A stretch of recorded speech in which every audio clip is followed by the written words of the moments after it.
Hi Smith ಒಂದು ಸಣ್ಣ blog ಇದೇನೋ ಒಂದು 2 ಇಯರ್ಸ್ ಬ್ಯಾಕ್ ನಾವೆಲ್ಲರೂ ನಮ್ಮ ದೋಸ್ತರ ಫೇವ್ರೇಟ್ ದೋಸ್ತರ ನೆಕ್ಸ್ಟ್ ಇದು ಚಿಕ್ಲೆ ಫಾಲ್ಸ್ಗೆ ಹೋಗಿದ್ವಿ. ಇದು ಬೆಳಗಾವಿಯಿಂದ ನಿಯರ್ ಐತಿ. ಸೊ ನಾವು ಹೋಗಿದ್ದೇನೇನು ಪ್ಲ್ಯಾನ್ ಮಾಡ್ಕೊಂಡೇನು ಹೋಗಿದ್ದಿಲ್ಲ, ಬಟ್ ಹೋಗ್ಬೇಕಂತ ಇತ್ತು. ಎಲ್ಲರೂ ಕೂಡಿ ಎಲ್ಲರೂ ಒಂದು ಟ್ರಿಪ್. ಒಬ್ಬ ಫ್ರೆಂಡ್ ಬೇರೆ ಡಿಫೆನ್ಸ್ದಾಗ ಇರ್ತಾನೆ, ಅವ ಬಂದಿದ್ದ. ಸೊ ಹಾಗಾಗಿ ಹೋಗ್ಬೇಕಂತೇಳಿ ಪ್ಲ್ಯಾನ್ ಹಾಕಿ ರಾತ್ರಿ ಮಾರ್ನಿಂಗ್ ಎದ್ದು ಜಾಗ ಬಿಟ್ಬಿಟ್ಟಿವು, ಬಂದೆವು. ನೋಡ್ರಿ ಹೆಂಗೈತಿ ಪ್ಲೇಸ್.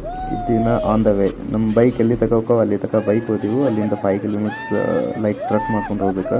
ಬೈಕ್ ಹೋಗ್ಕವ, ಬಟ್ ಅಷ್ಟು ಭಾರಿ ಜಾಗ ಇಲ್ಲ. ಸೊ ಹಂಗಾಗಿ ಹಿಂಗೆ ಮಜಾ ಮಾಡ್ಕೋತ ಹಿಂಗೆ ಫಾಗ್ನಾಗ ಒಬ್ಬ ಅಂಗಡಿ ಕಾಗಡ ಹಾಕೊಂಡು ಎಲ್ಲರೂ ಕೂಡ ಮಸ್ತ್ ಹೊಂಟ್ಬಿಟ್ಟಿದ್ದೆವು. ವ್ಯೂ ಈ ಚಿಕ್ಲಿ ಫಾಲ್ಸ್ ಪೀಕ್ ಮೇಲೆ ಇವ ಕೃಷ್ಣ ಹೆಂಗೆ ಕೂತಾನೆ ನೋಡೋ, ಅಂಜಿಕೆನೂ ಇಲ್ಲ.